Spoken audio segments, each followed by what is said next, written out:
facto de resolver desde já problemas que se arrastam, alguns há anos, outros mais recentemente. E se há coisa que nós queremos aproveitar também para sinalizar e que temos de evidenciar nestes tempos de epidemia, é a centralidade da escola pública e a necessidade de valorização de todos os seus trabalhadores. E a resposta do Governo a estas questões está, quanto a nós, ainda muito longe do justo, do necessário e até do urgente em diversas situações. E, portanto, o PCP o que vai fazer é colocar hoje perguntas que, quanto a nós, não podem continuar sem resposta, Sr. Ministro. E então passaria ao concreto. Garante o Governo que todos os auxiliares e assistentes técnicos com vínculo precário vão ser integrados ainda este ano? Vão os contratados em 2017, 2018 ser vinculados, independentemente de o Governo alegar que estes são casos residuais e em escolas com o rácio esgotado, argumento que o PCP não aceita, pois são trabalhadores que de facto fazem falta à escola pública? Vai o Governo recuperar e criar as carreiras não docentes, tal como a própria Lei de Bases do Sistema Educativo consagra e prevê, e que são a forma mais eficaz de combate à instabilidade, à precariedade e à desvalorização de muitos dos trabalhadores da escola pública? Vai o Governo corrigir a não consideração pela portaria dos alunos do primeiro ciclo e pré-escolar para o cálculo dos rácios dos assistentes técnicos, em vez de optar por regras cegas de acréscimo de 1 para cada agrupamento de escolas e escolas não agrupadas? Vai o Governo corrigir e de que maneira o vai fazer a negação que tem ocorrido do direito de mobilidade dos técnicos especializados? Vai o Governo corrigir as discrepâncias e injustiças salariais que resultaram da integração via PREF-PAP, designadamente dos técnicos especializados de educação? Vai o Governo proceder à contratação de psicólogos para as escolas, sem ser apenas por contratos precários a termo ao abrigo, por exemplo, de programas e fundos comunitários? Vai o Governo renovar os contratos dos técnicos especializados que cessam agora este ano letivo? E quando, Sr. Ministro, quando é que vai finalmente integrar estes trabalhadores? Quando vai o Governo tomar medidas sérias que travem efetivamente a precariedade docente e acabem com o abuso no recurso à contratação a termo e à discriminação dos professores contratados, acabando com a enorme ineficácia da atual norma travão? Que medidas concretas vai o Governo tomar para lá de anúncios vazios para combater uma realidade gritante, que é a carência de professores em diversos grupos de recrutamento? Quando e como vai o Governo acabar com esta realidade em que os docentes, em muitos casos, praticamente têm de pagar para trabalhar? Porquê é que insiste o Governo em piorar a vida de vários professores, nomeadamente os professores da mobilidade interna? Caiu novamente naquele erro de não considerar horários completos e incompletos, mas porquê é que insiste nesta injustiça? Porquê é que nega direitos aos professores com horários incompletos e os afasta dos acessos às prestações sociais? Para quando, Sr. Ministro, medidas sérias, consequentes para o rejuvenescimento docente e que intervenção vai o Governo fazer ao nível da aposentação dos professores? Quando, Sr. Ministro, vai acabar o bloqueio negocial com os sindicatos, que tem vindo a ser alvo de medidas de protesto, desde uma ação nacional de luta que, entre outras medidas, tinha esta questão à cabeça no dia 24 de abril, que foi dinamizada pela FENPROF, mas que conta também com outras ações de luta ao longo de todo o mês de maio, dias 6, 13, 20 e 27, para que efetivamente esta situação termine de vez. Quando vai, por exemplo, o Sr. Ministro proceder à reunião e a reuniões negociais com o Sindicato Nacional dos Psicólogos, que tantas vezes tem pedido reuniões para esse efeito e não tem obtido qualquer resposta?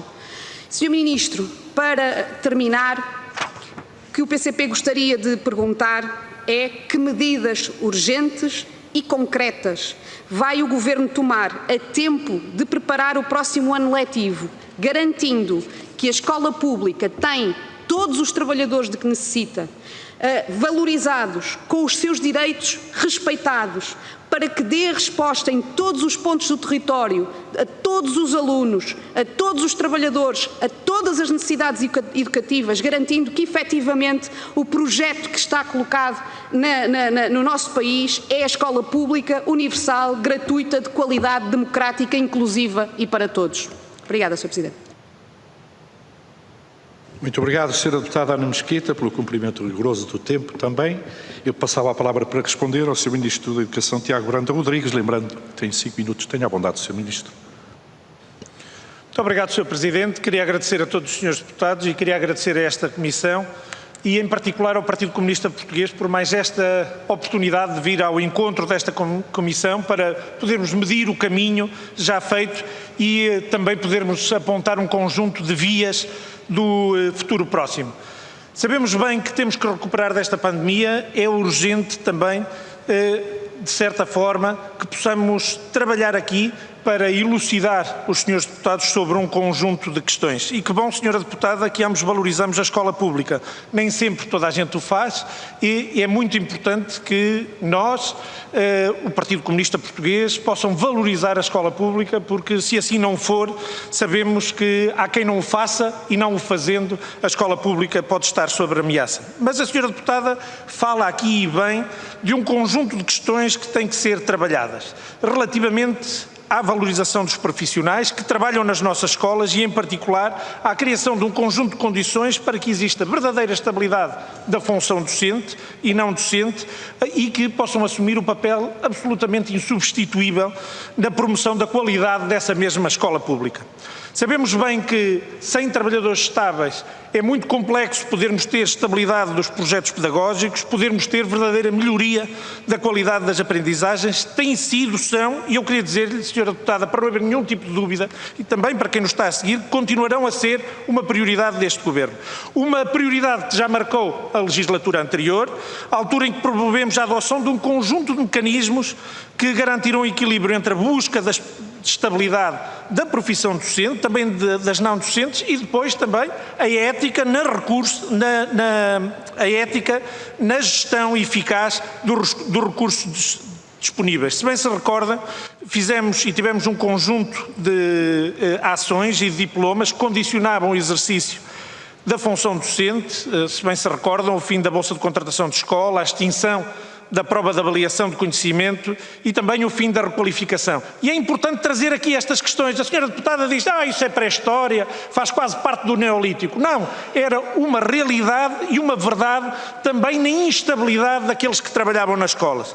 Também adotamos um conjunto de medidas, muitas delas também em articulação com o Partido Comunista Português, e é preciso dizê-lo e é de justiça fazê-lo, nomeadamente, por exemplo, na redução progressiva e articulada do número de alunos por turma, o reforço da formação do pessoal docente, algo em que continuamos a apostar e apostaremos nestes próximos anos, a introdução também de um novo modelo de avaliação externa das aprendizagens que acaba por trazer também outro tipo de garantias e acaba também por trazer outro tipo de valorização da própria condição docente. Por outro lado, a desprecarização da função docente.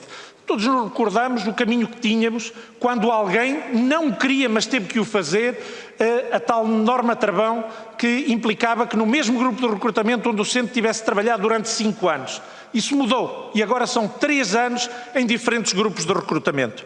Importa destacar a vinculação de um conjunto de docentes e importa também dizer, senhora deputada, que nestes anos vincularam 9.000 docentes, porque a senhora deputada traz aqui um discurso isolado numa qualquer página social ou mesmo na curiosidade de alguém que está a fazer zapping na televisão, parece que nada se fez. E é importante dizer que muito se fez, muito caminho foi feito. E se perguntar aos 9.000 professores que vincularam aos quadros, muitos deles que acabaram por ter também a possibilidade de serem reposicionados. Se perguntar aos 2.500 professores, com um aumento de 178% relativamente ao ano passado, que no âmbito do concurso externo este ano irão vincular também. É muito importante termos aqui também atenção aos não docentes. A senhora deputada vem falar da importância dos psicólogos, e eu já aqui o disse, havia uma grande discussão, ainda a senhora deputada não vinha todas as vezes a esta discussão e a esta comissão, mas sei que acompanhava com muita atenção, abriu uma grande discussão para ver se tínhamos 800 ou 900 psicólogos. Temos 1.600 a fazer trabalho importante, juntamente com um conjunto de outros técnicos especializados. Todos eles que têm que ser desprecarizados e têm que verdadeiramente ter estabilidade na sua carreira. Mas têm que ter um compromisso também com a escola onde são vinculados, porque se eles são lá vinculados é porque lá fazem falta. E é por isso também que mudamos a portaria dos rácios, que permitiu só neste último ano que aumentássemos em 8.000 o número de assistentes operacionais e de assistentes técnicos. E é preciso dizer, porque a nova versão da portaria de rácios já o diz, que estes alunos, os do primeiro ciclo, já contabilizam na nova portaria dos rácios, e a senhora deputada estava a dizer que não. E é preciso dizer que sim, porque até agora nada contavam e agora já contam.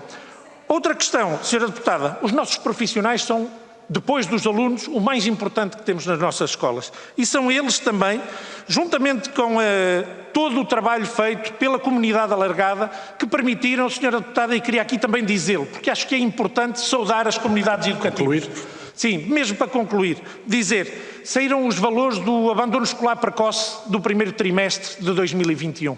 Senhora deputada, graças aos professores, graças aos psicólogos, graças aos assistentes operacionais, graças ao trabalho das autarquias, esse valor no primeiro trimestre de 2021 é de 6,5%.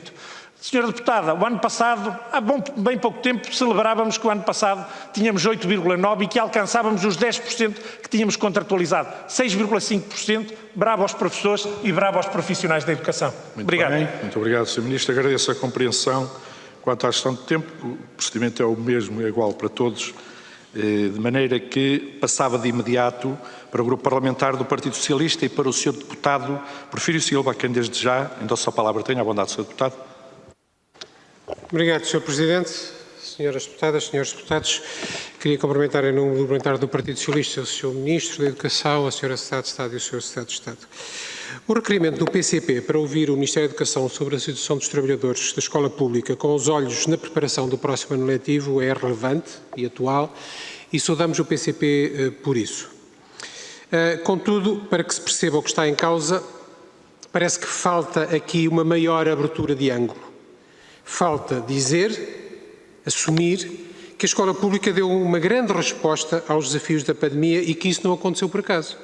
Aconteceu porque temos, nos últimos anos, reforçado a escola pública em docentes, em pessoal não docente, em técnicos especializados. Aconteceu porque voltámos a insistir nesse reforço neste ano.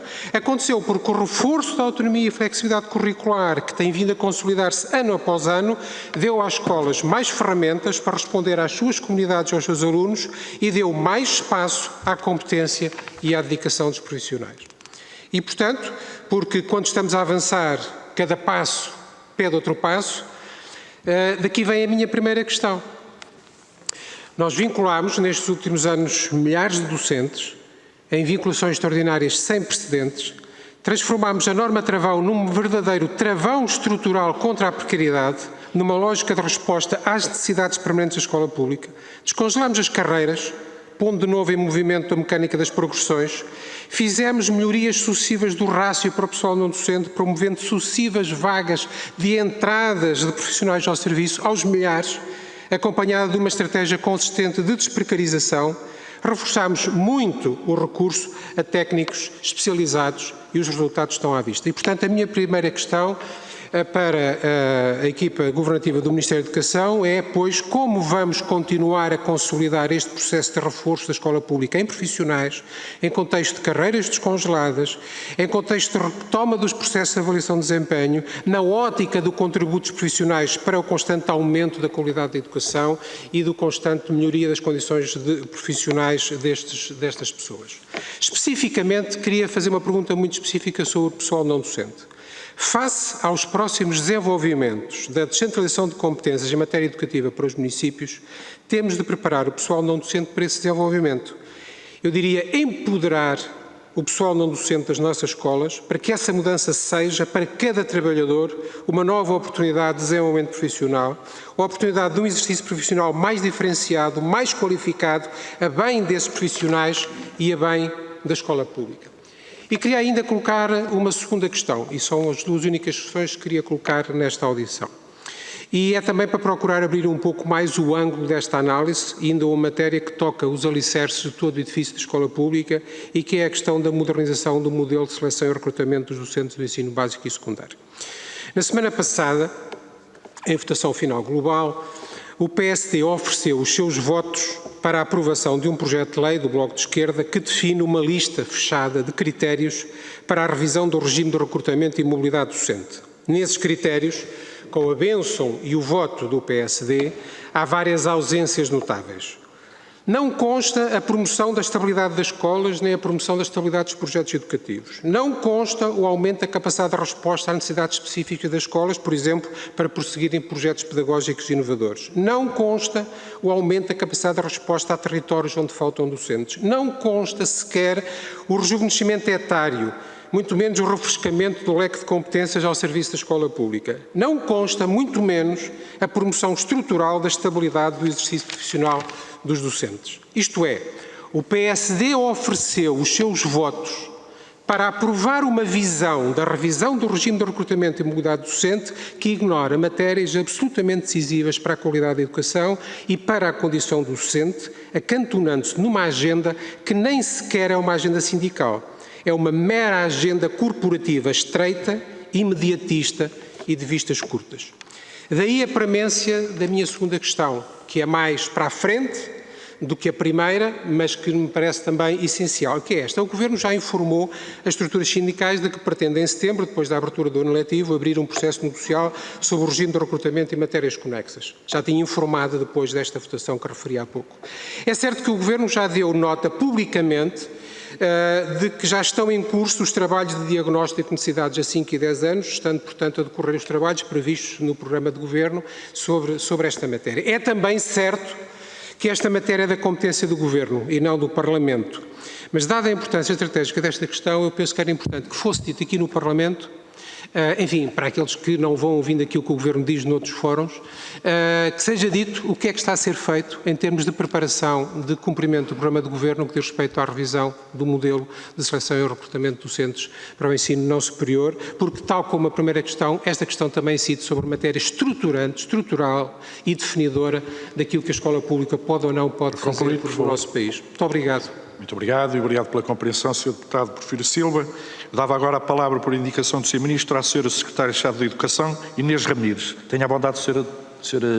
Secretária de Estado. Muito obrigada, Sr. Presidente, Srs. Deputados. Agradeço ao Deputado Porfírio Silva a colocação destas questões que pressupõem uma visão que partilho e que é a visão do copo meio cheio, ainda que ambos queremos continuar a enchê-lo. Queremos continuar a enchê-lo porque as nossas escolas merecem o nosso esforço e porque os profissionais que nelas trabalham merecem o nosso reconhecimento pelo trabalho notável que vem desenvolvendo, designadamente agora em contexto pandémico. O requerimento do PCP para esta audição escolhe ver o copo meio vazio, esquecendo inclusivamente as matérias em que, devido ao trabalho conjunto também com o PCP, houve avanços significativos. Quando o requerimento escolhe falar da renovação do pessoal de apoio educativo que foi contratado este ano letivo por causa do contexto de Covid, está a esquecer as 5.000 vagas que abrimos desde janeiro, como referido pelo Sr. Ministro, em contratos por tempo indeterminado com a alteração da portaria de rácios, vagas estas para as quais o pessoal contratado em setembro passado será a escolha natural atendendo à experiência entretanto adquirida. Este reforço dos 5.000 trabalhadores nas escolas públicas corresponde ao número que até há bem pouco tempo era exigido pelos sindicatos como o número adequado às necessidades do sistema educativo. Seja por força da política concertada de combate à precariedade, pelo aumento de recursos afetos à educação inclusiva, a rácio de alunos por pessoal não docente tem vindo a diminuir significativa e paulatinamente nas escolas. Em resposta ao Sr.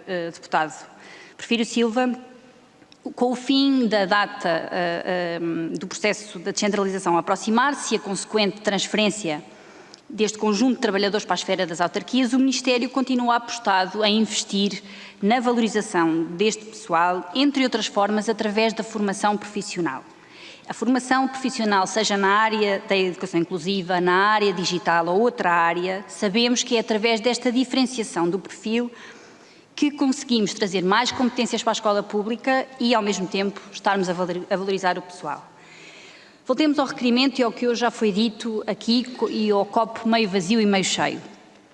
Tivemos um processo como o PREV-PAP, em que vinculámos, só em termos técnicos especializados, mais de 1000 profissionais. Estes profissionais candidataram-se a uma escola específica, não um concurso nacional.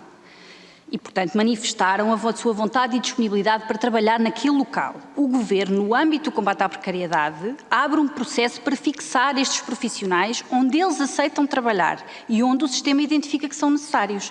E assim que estes profissionais vinculam por tempo indeterminado, a questão passa a ser o impedimento pela administração escolar da mobilidade geográfica para mais perto da residência. Primeiro, felizmente, não estamos a falar de muitos profissionais nesta situação. Depois, esta é uma não questão para os trabalhadores, porque, como sabem, a lei permite-lhes ultrapassar a vontade do empregador quando este recusa a mobilidade, passado um curto período e havendo uma nova insistência. Este é, sim, um problema para a administração escolar, que terá que voltar a contratar um profissional para esse lugar. Portanto, é para nós muito claro que, quando uma escola identificou que aquele profissional era uma necessidade permanente, aliás, a razão para a vinculação, onde há pouco tempo, ainda no âmbito do PREV-PAP, identificou esta necessidade, não tem forma de o substituir a não ser pela contratação de um novo trabalhador, esta escola decide recusar a saída deste trabalhador que se encontra a fazer um trabalho que se quer continuado e conhecedor daquela comunidade educativa. Ainda assim, importa dizer que têm sido autorizadas mobilidades que se traduzem na antiga figura de permuta, quando estão em causa profissionais com as mesmas valências. Mas abordemos então as temáticas dos docentes e a questão colocada em concreto pelo deputado Porfírio Silva. Este ano priorizámos 3 aspectos no concurso de professores. Ser transparente, ser a horas e ser por vários anos. Ser transparente porque alertámos para todas as regras aplicáveis para o concurso que influenciam a escolha dos docentes. Seja uma escolha respaldada numa jurisprudência, seja uma jurisprudência iniciada por ações, colocadas por ações de trabalhadores, associações de trabalhadores. Ser a horas para termos o início do ano letivo à imagem dos anteriores com previsibilidade. E ser por vários anos, porque temos um movimento de 4 anos no concurso interno que permite o tal trabalho continuado que já falei há pouco. Estes objetivos não são e não eram compagináveis com mexidas de última hora nas regras de concurso e no processo de colocação de professores. Mas sabemos bem da necessidade de introduzir alterações no recrutamento dos professores e vamos fazê-lo. A nossa intenção, já anunciada aos sindicatos, como o Sr. Deputado disse, é dar início ao processo negocial a partir do início do próximo ano letivo. Isto porque não faz sentido avançar numa mudança num sistema tão complexo como o do recrutamento dos professores, sem saber exatamente onde estão as necessidades futuras do Serviço Nacional de Educação. Para identificar estas necessidades, está a decorrer há já 2 meses um estudo, Secretária de Estado. Vou terminar, Sr. Presidente, contratado à nova School of Business and Economics e coordenado pela nossa Direção-Geral de Educação e Ciência, precisamente para identificar as necessidades de 5 a 10 anos. O resultado deste estudo, que concretiza o programa do Governo e que será entregue ao Ministério da Educação no verão, é absolutamente essencial para conhecermos a realidade e adequarmos este modelo de recrutamento à caracterização do sistema de ensino. Muito obrigada. Muito obrigado, Sra. Secretária de Estado, pela compreensão também relativamente à gestão do tempo. Eu passava agora a palavra ao Grupo Parlamentar do PSD e ao Sr. Deputado António Cunha. Tenha a bondade, a partir do momento que entender, pode usar a palavra. 5 minutos, por favor. Muito obrigado, Sr. Presidente. Começo por cumprimentar o Sr. Ministro, os Srs. Secretários de Estado aqui presentes e começar por referir que já em 2019 o Conselho Nacional de Educação procedeu ao estudo do regime de seleção dos docentes da rede de educação pré-escolar e dos ensinos básico e secundário. Estamos já em 2021 e decorreram 2 anos e meio e o cenário traçado mantém-se, mas do nosso ponto de vista para pior. 53% dos docentes têm mais de 50 anos. Em 5 anos, os alunos inscritos nas áreas de formação para a docência caíram para metade. A atratividade da profissão de professor revela-se muito baixa. A sua insatisfação manifesta-se quer na conflitualidade que marcou o ano letivo de 2019, quer no estado de exaustão que muitos se queixam. Estou a citar esse estudo. Há um outro estudo de 2017, produzido pela Universidade do Minho, que nos diz que 26,9% dos docentes abandonariam o ensino se pudesse. E 31,9% afirmam que talvez o fizessem se lhes fosse dada essa oportunidade. Sr. Ministro, não se vêem nem medidas estruturais para atrair os mais novos para a carreira docente, nem medidas para compensar a falta mais generalizada, muito em breve, devido ao envelhecimento da população docente e às aposentações que corresponderão até 2030 a 57,8%. O Sr. Ministro está com a pasta da Educação desde 2015. Os dados que eu referi, o senhor e a sua equipa também os têm certamente, e pergunto que medidas e que políticas irá implementar ou está a implementar e como pensam resolver este problema gravíssimo que se vai bater sobre as escolas muito em breve e no curto, médio prazo. E faço aqui uma outra questão. Acha possível substituir todos os professores que nos próximos anos se vão reformar em Portugal por pessoal devidamente qualificado? Esse estudo também, e relembro que esse estudo foi feito a pedido do Partido Socialista em 2019, vai mais longe e elenca mais uma série de problemas relativamente aos concursos. Desde logo, o desajuste entre a oferta excessiva de docentes a par de afetações inadequadas, colocações tardias e distantes dos locais de residência, falta de pessoas em determinadas zonas ou grupos de recrutamento e o ano passado, como todos sabemos, houve turmas que não tiveram aulas a algumas disciplinas o ano inteiro. Depois, referir aqui que os senhores prometeram elaborar um diagnóstico de necessidades docentes de curto e médio prazo, 5 a 10 anos, e um plano de recrutamento que tenha em conta as mudanças em curso e as tendências de evolução na estrutura etária da sociedade e, em particular, o envelhecimento da classe docente. Prometeram também criar, e isto é do prospecto eleitoral do Partido Socialista de 2019, prometeram criar incentivos à aposta na carreira docente e ao desenvolvimento de funções docentes em áreas do país onde a oferta de profissionais é escassa. Prometeram estudar um modelo de recrutamento e colocação de professores com vista à introdução de melhorias. Aliás, o Sr. Secretário de Estado, que está aqui presente, referiu ainda a semana passada que o debate sobre este tema pode ter início ainda nesta legislatura. E eu pergunto se não irão cumprir com o que prometeram ou se ainda vão iniciar as ditas negociações em janeiro com os sindicatos, como se estivessem a governar desde 2019. Refiro também que na proposta de orçamento para 2021 prometeram medidas para potenciar a conciliação entre a vida profissional e a vida familiar dos docentes. Eu pergunto, onde estão e que medidas são essas, Sr. Ministro? Portanto, desde 2019 que conhecem este estudo, mas só a semana passada também é que o Sr. Secretário de Estado, João Costa, afirmou que há um problema com o modelo de recrutamento de professores e que é preciso mudá-lo, que é preciso uma reflexão profunda sobre recrutamento de docentes e carreiras, que permita que as escolas em contextos mais difíceis, por exemplo, possam recrutar docentes fora do concurso nacional, que é cego às especificidades de cada uma. E eu pergunto, mas porquê que o recrutamento só é cego para as escolas TAPE, se todas as escolas têm as suas especificidades? Porquê só agora é que começam a refletir sobre o recrutamento e sobre as carreiras, tendo em vista aquilo que já se referiu há pouco relativamente ao rejuvenescimento da carreira? E também, para quando é que pensam apresentar um novo modelo de recrutamento de professores? Para já, fico-me por aqui. Obrigado, Sr. Presidente. Muito obrigado, Sr. Deputado António Cunha, pelo cumprimento rigoroso do tempo atribuído, e dava a palavra agora para responder ao Sr. Ministro da Educação, Tiago Brandão Rodrigues. Tenha a bondade, Sr. Ministro. Muito obrigado, Sr. Presidente. Sr. Deputado, acredito que se tivesse falado antes da última intervenção da Sra. Secretária de Estado, teria tido depois a resposta. Como falou depois, e isto é um processo dinâmico, teve a resposta antes. Por isso, Sr. Deputado, perguntou pelo estudo, foi respondido pelo estudo, perguntou pelo andamento de todo o trabalho feito no Ministério da Educação, a Sra. Secretária tinha-o feito.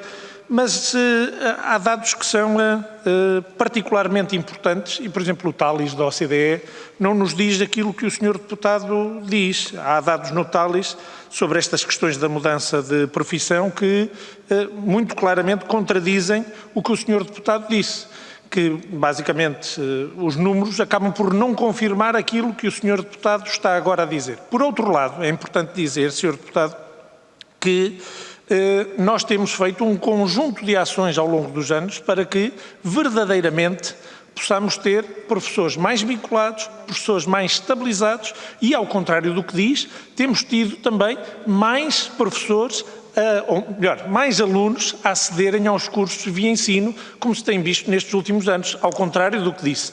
O ano passado foi assim, há 2 anos foi assim, houve notícias nesse sentido, Sr. Deputado.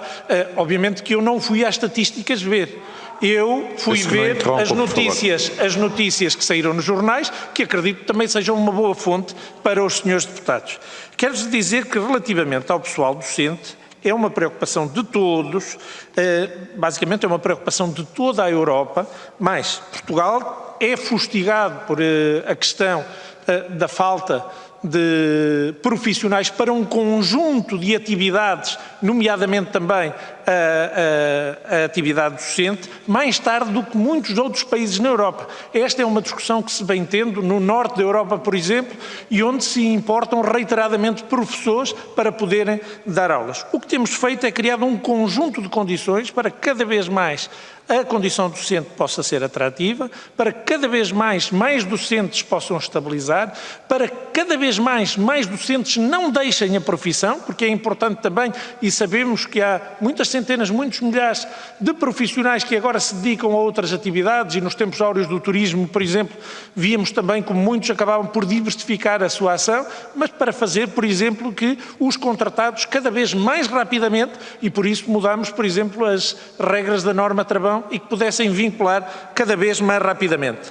Por outro lado, senhores deputados, relativamente às questões da falta de professores, falámos aqui no passado, o Ministério da Educação, juntamente com as escolas, tem trabalhado verdadeiramente, primeiro, para que as reservas de recrutamento possam acontecer com a periodicidade que agora acontece, todas as semanas.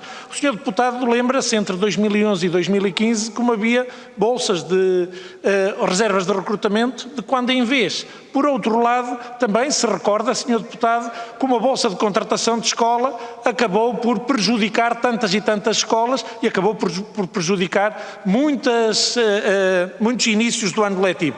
O Sr. Deputado, nessa altura, se eu bem me recordo, não estava ou já não estava na escola, mas estava muito mais perto do território, ainda estava na escola nessa altura, então terá memória muito viva do que eram esses inícios de ano letivo, que muitos deles acabaram por acontecer bem mais tarde do que era normal, com todos os problemas que daí acabaram por advir. Por outro lado, Sr. Deputado, nós, por um lado, corremos reservas de recrutamento muito mais rapidamente. Por outro lado, permitimos, depois de uma reserva de recrutamento, que os diretores, dentro da sua autonomia, contratem nas escolas. Sr. Deputado, por outro lado, horas extraordinárias para todos aqueles que estão na escola ou em escolas vizinhas possam acumular e suprir as necessidades. Agora, o que temos que fazer é o que estamos a fazer. A senhora Secretária de Estado descreveu bem o que é que estamos a fazer.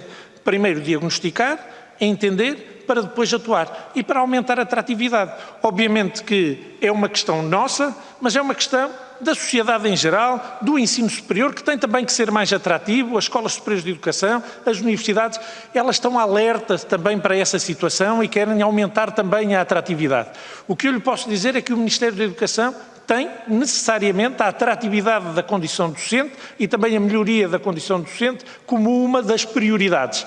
Tudo faremos para que, dentro da ética, na gestão e a responsabilidade dos recursos, darmos condições para que todos aqueles que queiram ser professores possam vir, todos aqueles que não são professores, mas que gostariam de ser, possam fazer, de certa forma, a sua atualização pedagógica e didática para poder vir dar aulas e criar as condições para que as pessoas se possam fixar nos sítios que se querem fixar, para que os projetos pedagógicos das escolas possam ser cada vez mais coerentes, cada vez mais fortes e podermos dar os próximos passos e que as próximas gerações sintam que a valorização da condição docente é também um fator da atratividade para que, quando escolhem, possam escolher ser professores das nossas escolas, nomeadamente das nossas escolas públicas. Obrigado. Muito obrigado, Sr. Ministro da Educação, Tiago Brandão Rodrigues. Eu dava agora a palavra ao Grupo Parlamentar do Bloco de Esquerda e à Sra. Deputada Joana Mortágua, também Vice-Presidente desta mesa. Tenha a bondade, Sr. Deputado. Muito obrigada, Sr. Presidente. Eu vou partilhar o tempo com a deputada Alexandra Vieira. Antes de ir ao tema que aqui nos traz, queria deixar uma palavra de preocupação e também de pesar pela situação que aconteceu hoje no Seixal, de uma criança que foi vítima de bullying numa escola e que, a fugir de uns colegas, foi atropelada. É uma situação que nos preocupa a todos, a questão da violência em contexto escolar, e que acho que merece uma reflexão também mais profunda desta Comissão e do Parlamento. A OCDE fez um estudo sobre as respostas da escola e da educação em tempos de pandemia, que comparou vários países e chegou à conclusão de que Portugal era um dos países que tinha menos medidas no sentido de adaptar a educação em tempos de pandemia. Essa conclusão foi aqui confirmada numa audição ao diretor da OCDE para as questões de educação, e vai ao encontro daquilo que foi sendo identificado como alguma falta de medidas que permitissem à educação e às escolas adaptarem-se em tempos de pandemia. O Sr. Ministro criou um grupo de trabalho para preparar o próximo ano letivo. Disse que esse grupo de trabalho traria conclusões até ao final de abril. Nós estamos no final de maio. Está a aproximar-se o final do ano letivo e não há nenhuma ideia sobre o que é que o Governo pensa que deve acontecer à educação a partir do próximo ano letivo. O regime de contratação de professores já foi atirado à negociação para o próximo ano letivo, com uma desculpa que é a de que não está estudado o suficiente. Ora, já foi aqui dito que, com a mesma desculpa, pediu-se um estudo ao CNEC, que entretanto foi publicado.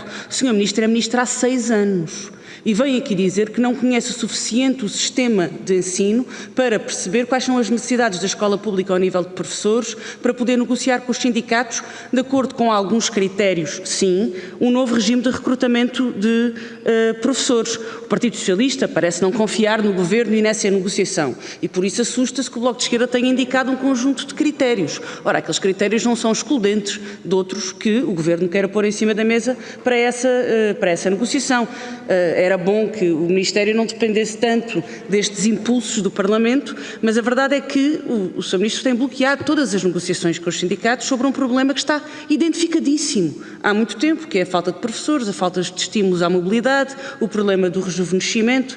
Mas o que eu lhe queria perguntar era, essa é uma das questões importantes da recuperação, se vai haver ou não créditos para as escolas poderem trabalhar com coadjuvações, desdobrar turmas, diminuir o número de alunos por turma, mas queria também perguntar sobre os currículos. As escolas vão passar o próximo ano letivo a correr atrás de programas, ou vai ser reconhecido, como já foi noutros países, que é preciso rever os programas e os currículos em tempos de pandemia?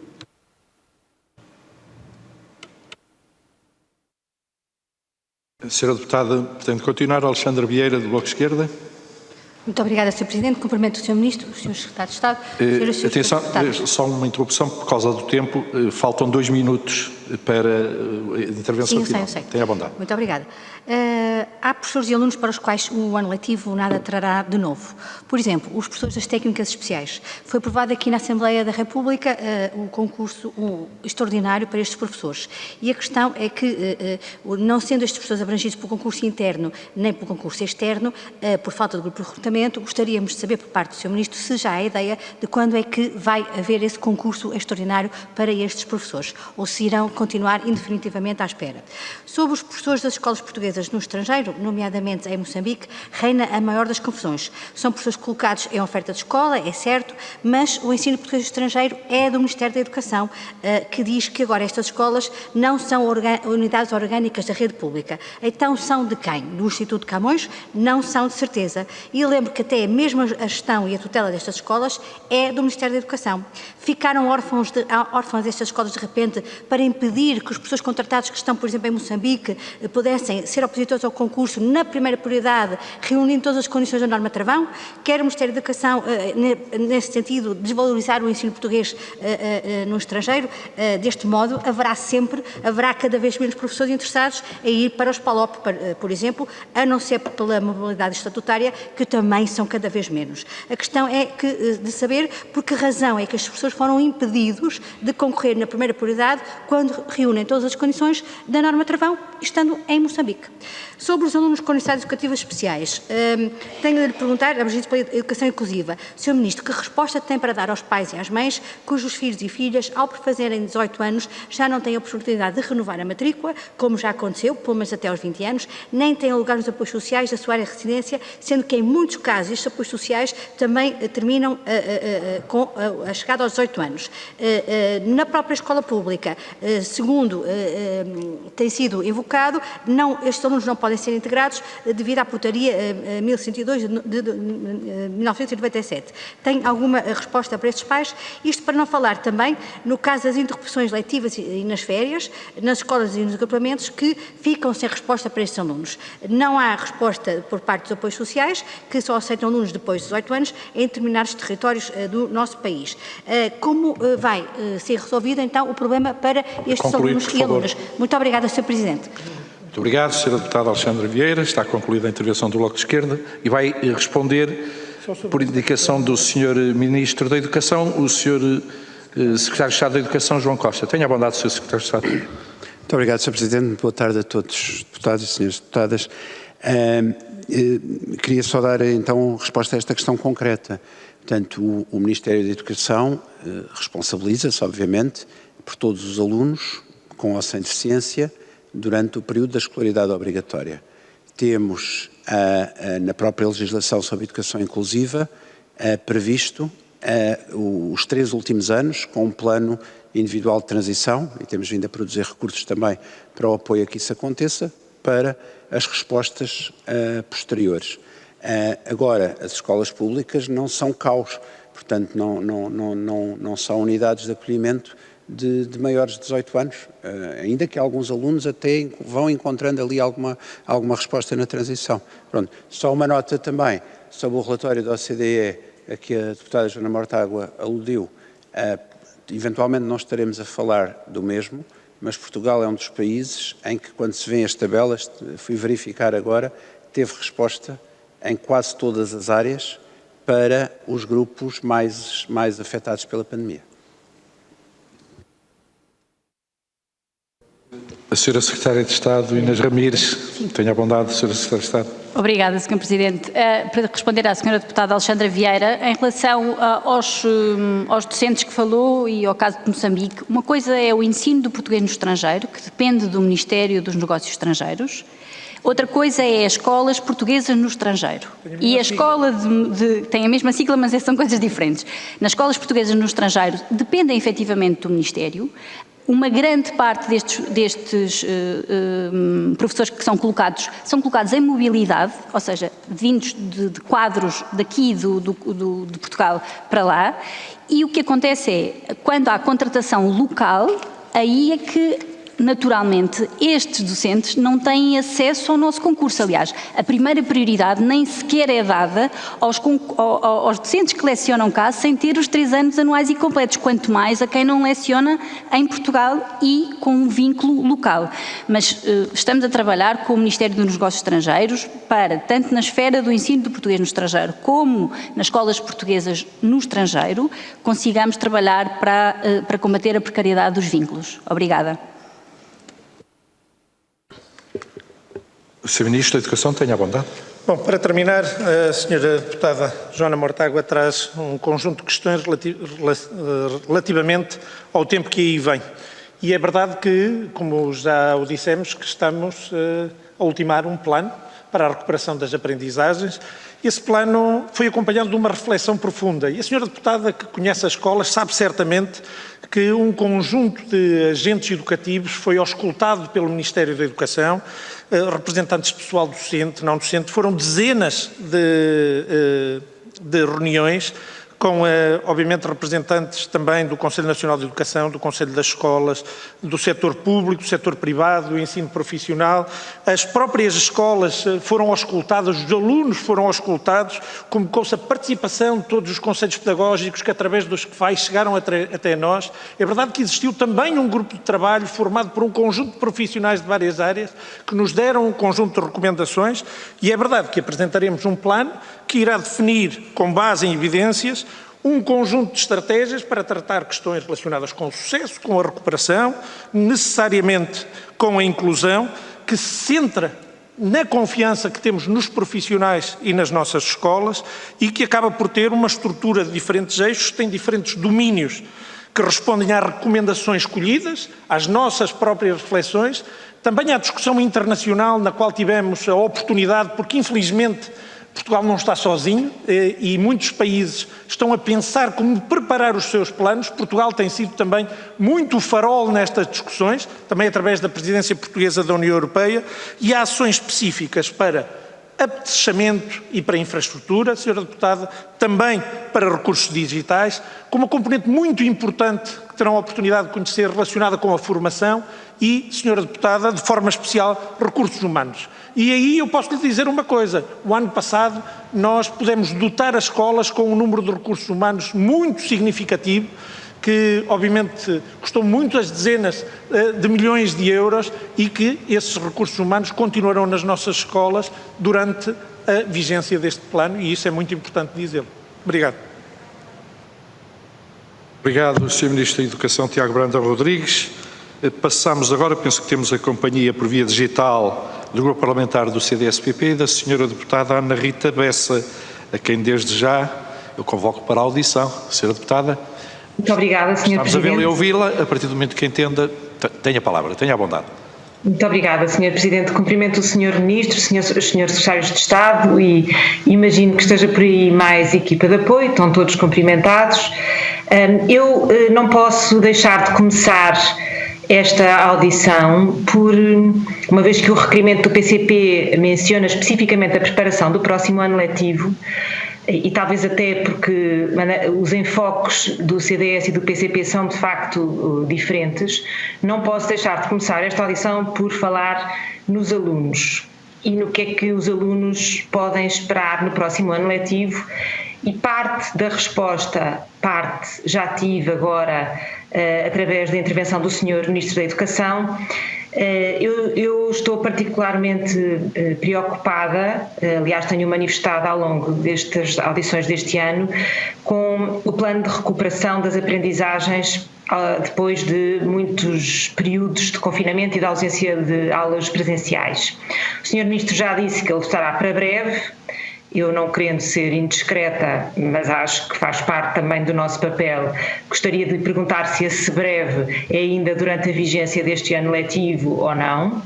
Gostava também de lhe perguntar se o contributo do grupo de trabalho que foi criado especificamente para fundamentar e ajudar o Ministério da Educação no desenho desse plano, o tal grupo de trabalho constituído por várias personalidades, algumas da nova SBE, que também já aqui foi falada, e que deveria terminar em abril, aparentemente pelo aquilo que percebo da intervenção do Sr. Ministro, terminou e foi entregue. Eu pergunto se é possível conhecer as conclusões e recomendações desse grupo de trabalho, penso que sejam públicas.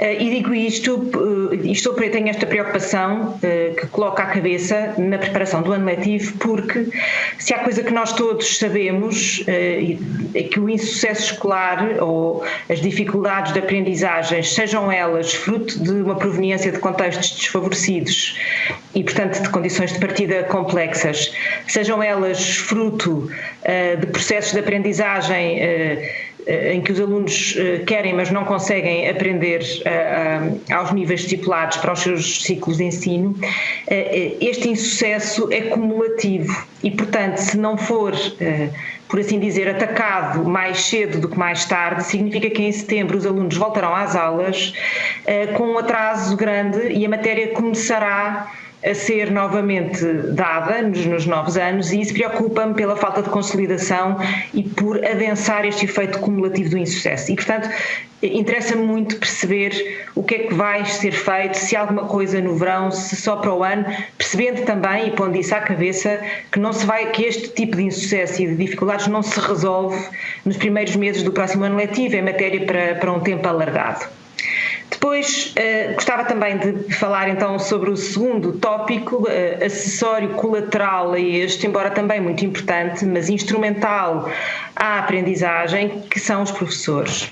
E o Sr. Secretário de Estado deu uma entrevista que eu gostei particularmente de ler, agora há pouco tempo, em que dizia que, de facto, na sequência do que aqui foi falado, é preciso rever o processo de recrutamento e depois de colocação dos professores, deu grande ênfase ao recrutamento e deu como exemplo, achei eu que era uma prioridade, mas um exemplo, as escolas de TAPE, dizendo que lhe fazia confusão que nestas escolas onde temos alunos com dificuldades muito concretas e com um perímetro de critérios e de requisitos muito específico, deveria ser possível ter professores vocacionados para aqui. E eu lembrei-me que das primeiras coisas que aconteceu em 2016, e isto já aqui foi falado, exatamente pela mão deste Governo, foi terminar não só com a BCE, como foi mencionado pelo Sr. Ministro, mas também com a contratação direta para as escolas de TAPE, ou pelo menos parcial direta, para as escolas de TAPE e para as escolas com contrato de autonomia. E, portanto,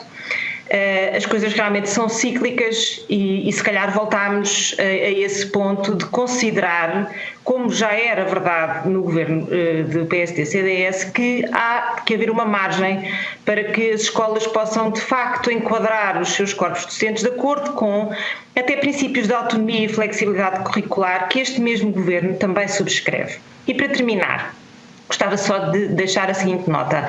Foi decidido ano passado, eu bem sei que entretanto as coisas se complicaram, um piloto de desmaterialização de manuais escolares e da própria lógica de ensino. Eu gostava de saber se é possível ter um ponto de situação do que é que se aprendeu com esse piloto e qual é a expectativa de que ele venha a ser alargado ou internalizado como prática no próximo ano letivo. Muito obrigada.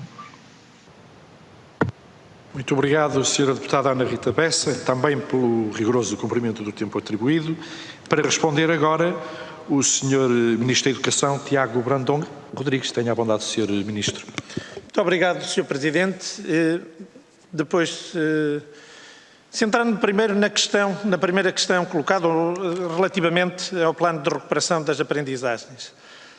Eu disse, e gostava de o repetir, que a elaboração deste plano foi acompanhado por uma reflexão profunda, tanto no Ministério da Educação, como através de um conjunto de auscultações, uma auscultação alargada a um conjunto de agentes educativos, a organizações sindicais, a representantes do pessoal docente, não docente, diretores, organizações não governamentais com trabalho também nesta área, os órgãos consultivos do Governo, os seus coordenadores, representantes também dos diferentes sistemas ou subsistemas educativos, representantes também dos diretores de escolas, na área da inclusão também um conjunto de representantes que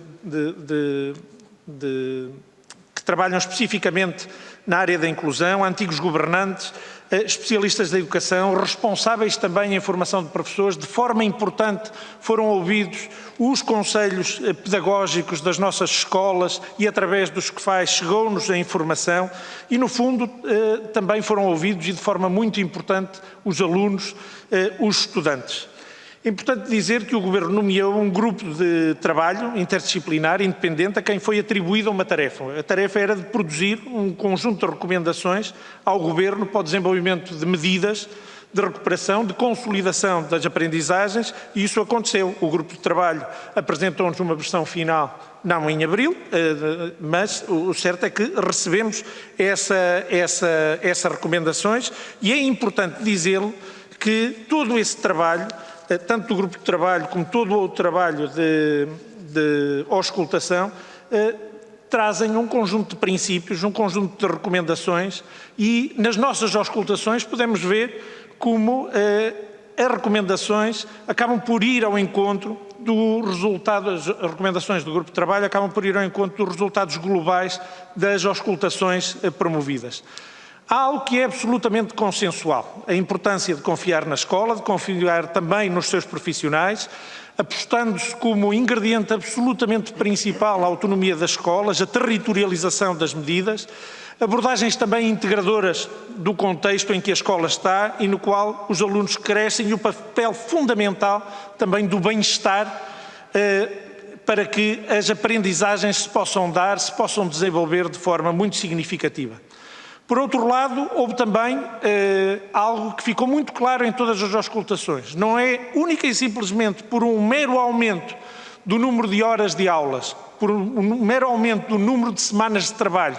E porquê é que aparecia isto na discussão? Porque, se bem se recordam, no início do ano letivo, e respondendo ao que o Bloco de Esquerda disse e também o CDS-PP, os dois grupos parlamentares, nós não nos podemos esquecer que a recuperação da aprendizagem está a acontecer este ano. Nós tivemos um primeiro confinamento que levou à perda de aprendizagens, tivemos um segundo confinamento que veio complicar ainda mais, porque sabemos que nada é substitutivo do ensino presencial, mas algo que os diretores, mas principalmente os professores, nos foram dizendo ao longo de todo este processo de auscultação, é que, por um lado, o diagnóstico, por outro lado, o processo de recuperação está em curso.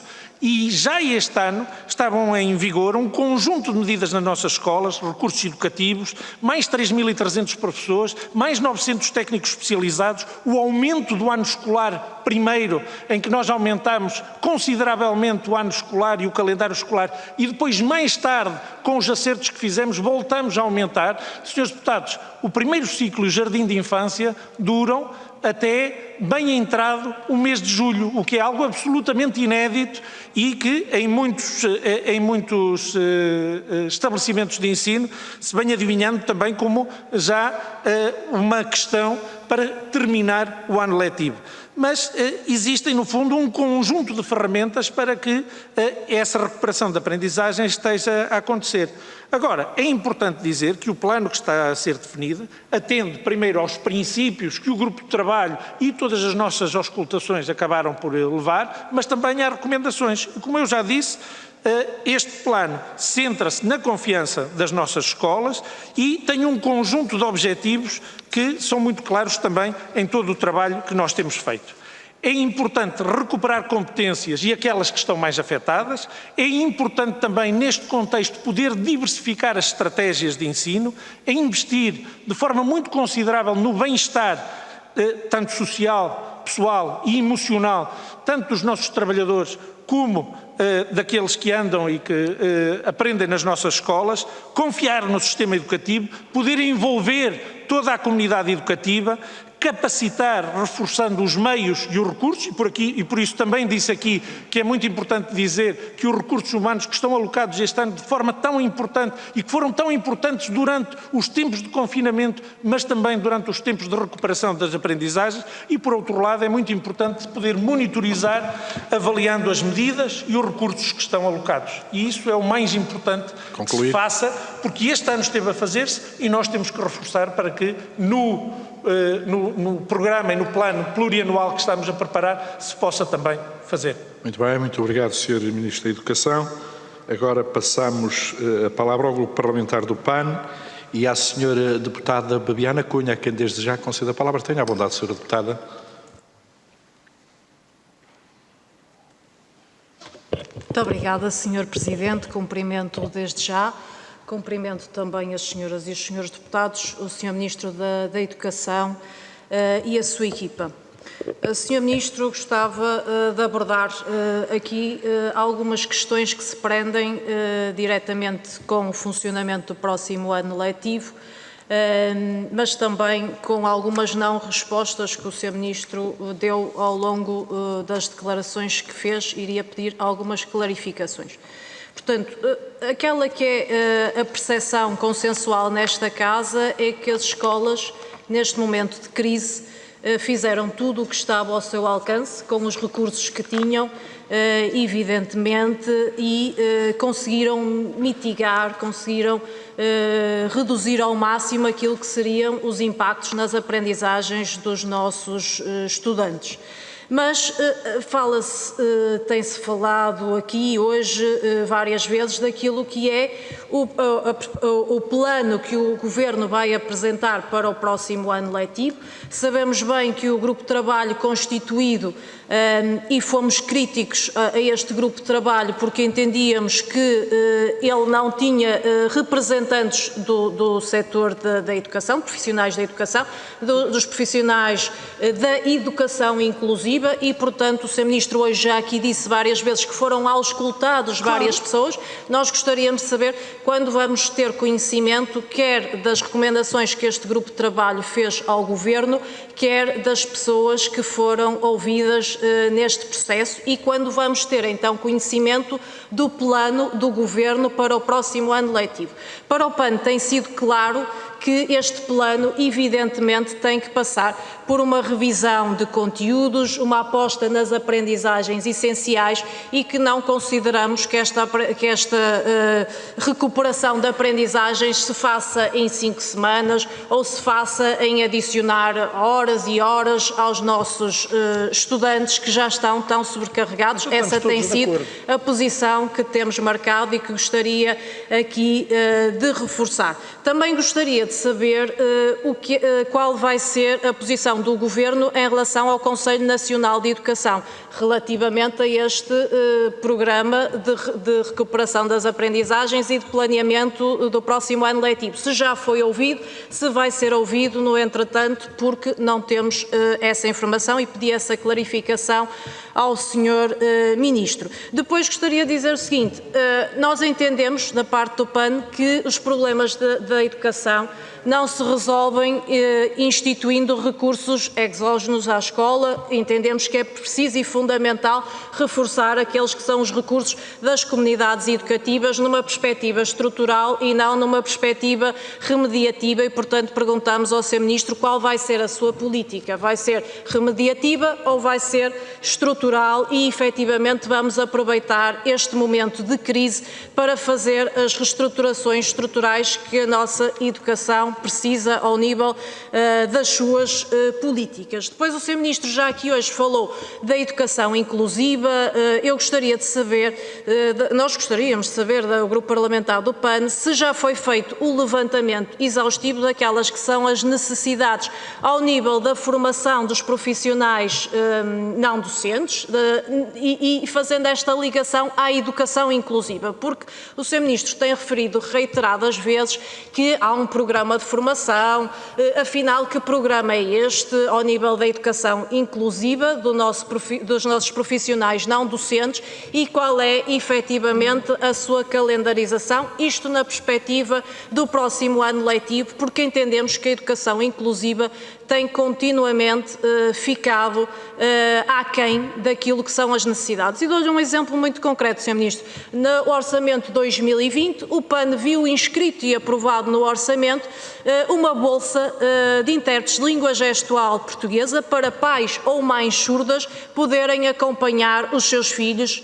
pais e mães que tenham ficado continuamente excluídos do processo de acompanhamento dos seus educandos por falta de capacidade económica para para suportarem um intérprete. Mais lhe digo é que esta medida que ficou inscrita em Orçamento de Estado 2020 nem sequer foi divulgada às escolas e, portanto, gostaríamos de saber se é para o próximo ano letivo que o Sr. Ministro vai pôr pés ao caminho, garantindo a verdadeira inclusão de pais ou mães surdos e terei que terminar. Muito obrigada. Obrigado também pelo cumprimento rigoroso do tempo atribuído. Tenho a palavra agora para responder o Sr. Ministro da Educação, Tiago Brandão Rodrigues, a quem já concedo a palavra. Tenha a bondade, Sr. Ministro. Muito obrigado, Sra. Deputada. E traz aqui um conjunto de questões, novamente, como se nada estivesse a acontecer este ano. E é importante dizer que está a acontecer. Relativamente ao grupo de trabalho, o grupo de trabalho e o plano que surgirá não surge porque existiu um grupo de trabalho. O grupo de trabalho foi mandatado para dar ao Governo um conjunto de recomendações e produzir um relatório que pudesse servir de material de trabalho para o plano que o Governo apresentará. Nesse trabalho feito, durante estes últimos meses foram auscultadas um conjunto de entidades. Eu depois ia pedir, inclusivamente, ao Sr. Secretário de Estado que as pudesse elencar. Eu posso lhe dizer que estive com a CONFAP, com a CNIP, com a Sra. Presidente do CNE, com o Comitê Executivo, com a Comissão Executiva do Conselho das Escolas, com a ANDE, com a ANDAEP, estive com a AEP, do Ensino Particular e Cooperativo, com a ANESP, do Ensino Profissional, e só assim de cabeça trago-lhe aqui duas mãos de entidades que são aquelas que habitualmente se faz a auscultação formal, nos casos, ou informal noutros casos. O que eu lhe posso dizer é que quem integrou o grupo de trabalho, e a senhora deputada, foram conhecidos os nomes, e basicamente existem académicos de outras áreas, como a psicologia, que lhe diz tanto, senhora deputada, mas também economistas, ou da área da economia, mas estavam diretores de escola. Estavam pessoas que pensam as ciências da educação. Eram 10 pessoas, e estes grupos de trabalho, se tiverem 20 pessoas, 30 pessoas ou 40 pessoas, já não são grupos de trabalho e não têm a capacidade de serem produtivos. Estavam 10 pessoas que nos apresentaram um conjunto de recomendações e um conjunto de princípios para os quais nós acabamos de trabalhar. Agora, o que eu lhe posso dizer, como já disse, senhora deputada, é que o plano será apresentado pelo Governo. Obviamente que estamos a trabalhar para o poder apresentar e será conhecido pelos senhores deputados. Eu posso lhe dizer uma coisa, a ANDE, por exemplo, a Associação Nacional de Dirigentes de Escolas, acabou de diretores de escolas, também nos deu, porque muitas das entidades acabaram por nos dar um documento com um conjunto de recomendações, de princípios ou de medidas que julgavam pertinentes. E disseram algo que o ano passado também se tinha dito. Este ano e agora estão a preparar, que esperam que o plano exista em julho, quando vão ter que preparar o próximo ano letivo. Com isto não estou a dizer que nós vamos apresentar o plano em julho, porque nós dissemos claramente quando é que íamos apresentar o plano, e isso é conhecido e eu não tenho que o repetir. A senhora deputada sabe, por isso não tenho que procurar essa resposta de mim. Agora, existem princípios que são absolutamente fundamentais quando se constrói um plano destes. E esses são os da autonomia das escolas, o da territorialização das medidas, os princípios do sucesso, da equidade, os princípios da qualidade das aprendizagens, das literacias como aprendizagens estruturantes. Existem um conjunto de princípios que nos foram ditos pelo grupo de trabalho e que foram ao encontro também das dezenas de auscultações que acabamos por fazer, mas é muito importante, senhora deputada, pensar que em todos estes princípios, em todas estas recomendações, o Governo com responsabilidade tentará dar a resposta, porque é importante nos vários eixos, nos vários domínios e nas várias ações específicas que temos, que possamos verdadeiramente dar resposta e adotar medidas para que as escolas disponham, por um lado, de meios pedagógicos, para o desenvolvimento curricular mais flexível, como disse. A senhora deputada disse, e já o disse aqui de forma muito clara, não quer que acabemos por despejar um conjunto de horas a mais para os estudantes e para os professores. Quer verdadeiramente que se possa diversificar, que possa haver gestão autónoma, que se possa contextualizar e que possamos trabalhar e apoiar as nossas comunidades educativas e apoiar as nossas comunidades educativas com mais recursos, com mais ferramentas, apetrechando, podendo dar mais recursos digitais, reforçando também a capacidade de resposta de todos os agentes educativos e depois termos a capacidade também, sempre, de termos indicadores e instrumentos para poder monitorizar e avaliar. E é assim que se faz um plano e é assim que nós fizemos o nosso plano, que iremos apresentar, como eu já o tinha dito, como já foi anunciado, e isto é o mais importante. Sr. Secretário de Estado.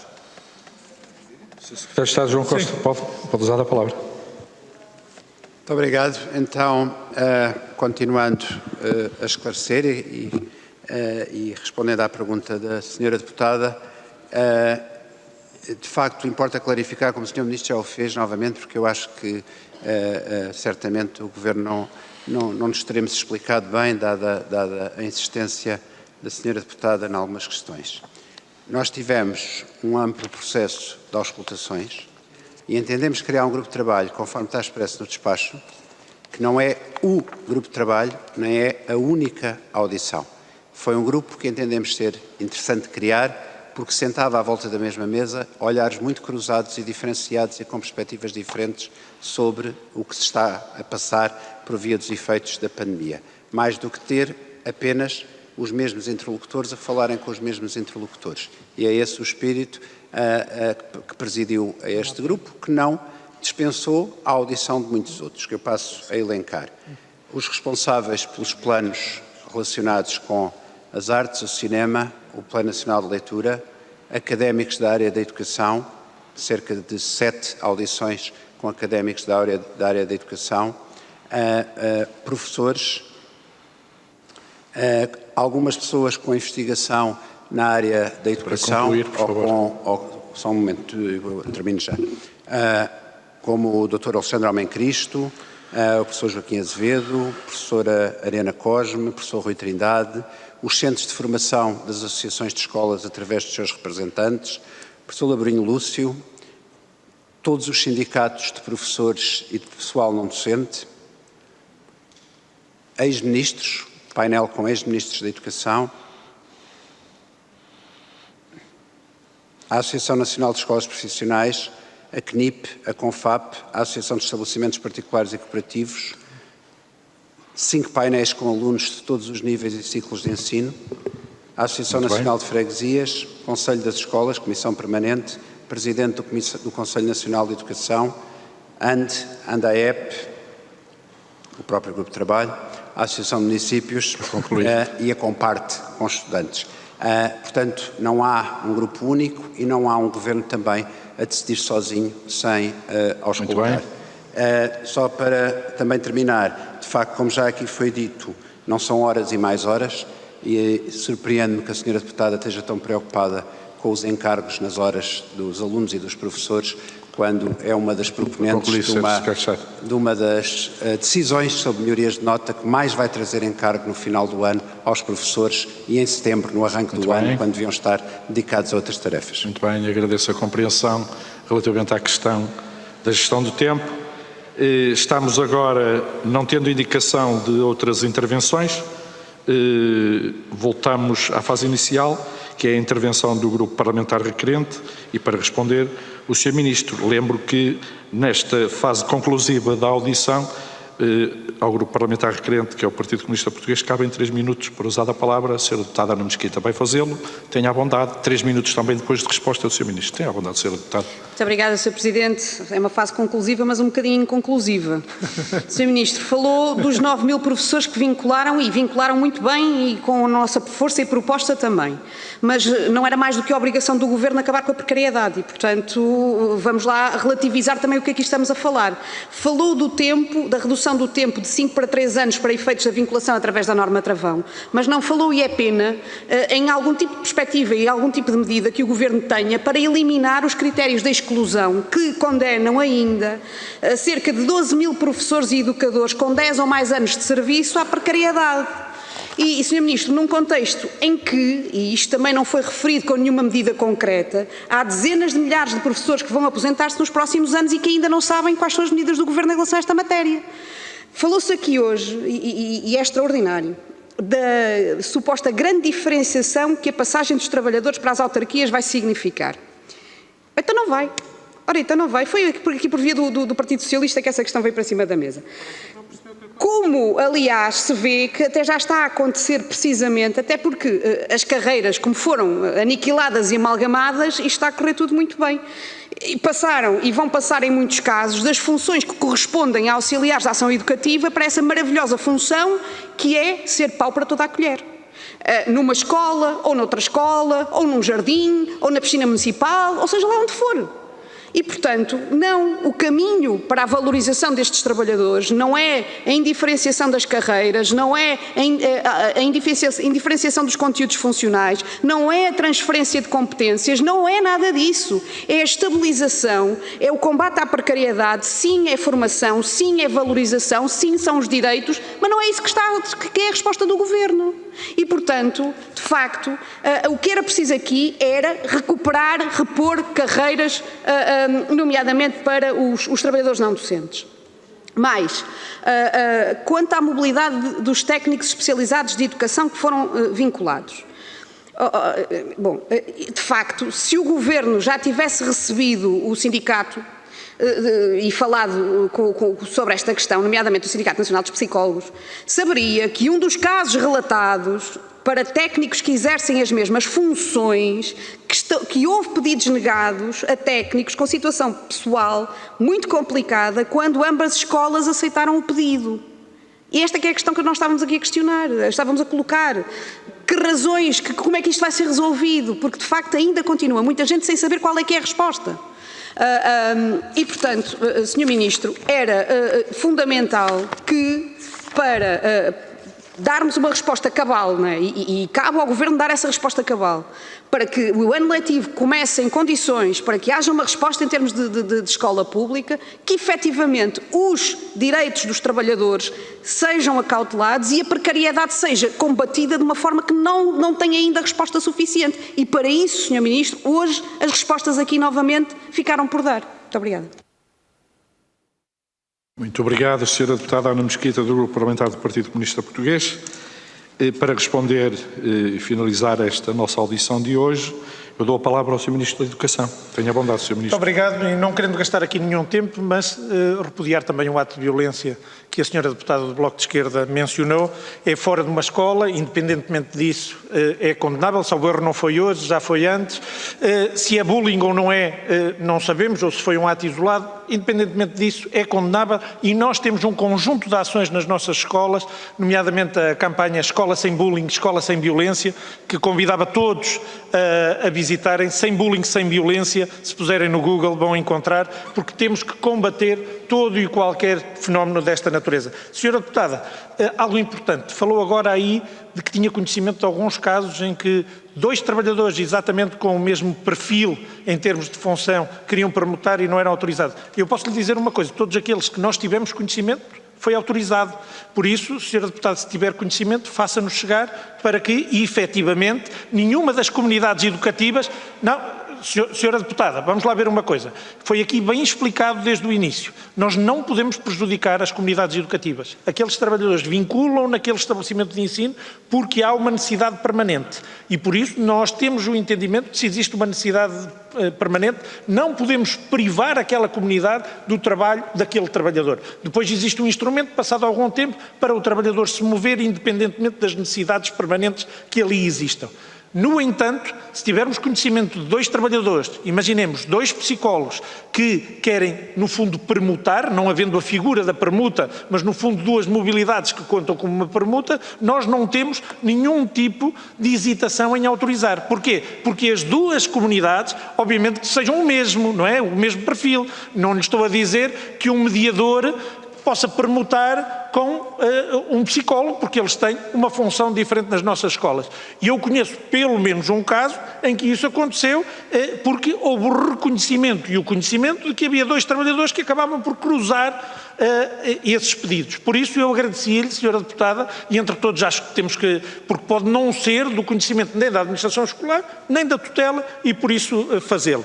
Relativamente ao que a Sra. Deputada falou dos assistentes operacionais e de todo o trabalho que temos que fazer, não é através de uma carreira especial, efetivamente, que estamos a fazer esse trabalho, mas é através da formação para a especialização do perfil. E é isso que estamos a fazer, e sabe que é algo que nós temos procurado. Que os nossos trabalhadores, e temos reunido muitas vezes com os sindicatos destes trabalhadores não docentes, e temos demonstrado que é a nossa vontade alicerçar a formação, porque sabemos que não há educação inclusiva nas nossas escolas sem assistentes operacionais que estejam sensibilizados, preparados e qualificados para efetivamente trabalhar. Não há combate ao bullying se os assistentes operacionais não entenderem o fenómeno e não tiverem os instrumentos para nós efetivamente respondermos, e por isso algo, Sra. Deputada, que eu penso que verdadeiramente todos convergimos. Se calhar apenas divergimos aqui na velocidade, em que antes impossível é convertido em realidade, mas é certamente a valorização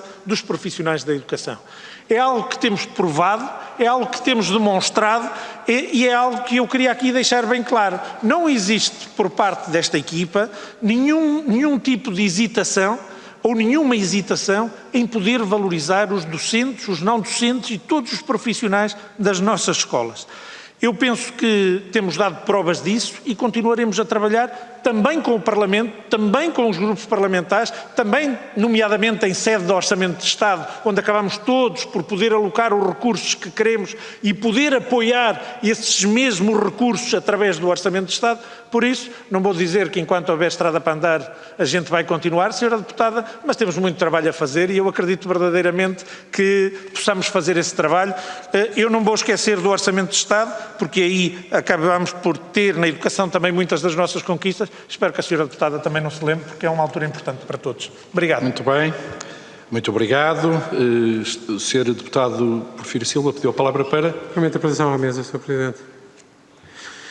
Uma interpelação à mesa, Sr. Presidente. Tenha a bondade. Muito obrigado, Sr. Presidente. Sr. Presidente, a audição da OCDE aqui nesta Comissão estava a provocar alguma perplexidade. Eu ouvi o Diretor de Educação da OCDE em inglês, tenho ouvido referências acerca daquilo que o Diretor de Educação da OCDE disse nessa audição e não consigo perceber porque aquilo que é dito sobre a audição não bate a bota com o perdigoto com aquilo que eu vi. Entretanto, estive aqui a ver no site da ARTV e só está a versão em português traduzida, portanto, com a tradução em português. Eu queria solicitar, em nome do Grupo Parlamentar do PS, que fosse disponibilizada, pelo menos aos grupos parlamentares, a versão original em inglês dessa audição da OCDE para poder perceber... Está tomada a devida nota. Muito bem, gostávamos de ter isso logo possível para podermos perceber porque é que há pessoas que dizem, o que aliás não joga com o relatório de base da intervenção do Diretor de Educação da OCDE. Compro-me agora no final, e é a forma conclusiva mesmo da audição de hoje, prestar os nossos esclarecimentos em nome da 8ª Comissão de Educação, Ciência, Juventude e Desporto, ao Sr. Ministro da Educação, Tiago Brandão Rodrigues, o Sr. Secretário de Estado da Educação, João Costa, à Sra. Secretária de Estado, Inês Ramires, ao staff que os acompanhou também, naturalmente, e um agradecimento especial aos Srs. Deputados e Sras. Deputadas que aqui em final do dia nos acompanharam nesta audição, desejando também àqueles que nos acompanham por via digital, para quem vai o agradecimento do acompanhamento também desta audição, votos de bom descanso ou bom trabalho, porque este percurso é mais de trabalho do que de descanso. Portanto, mas a obra. Muito obrigado pela vossa participação e até à próxima, que será naturalmente breve. Muito obrigado.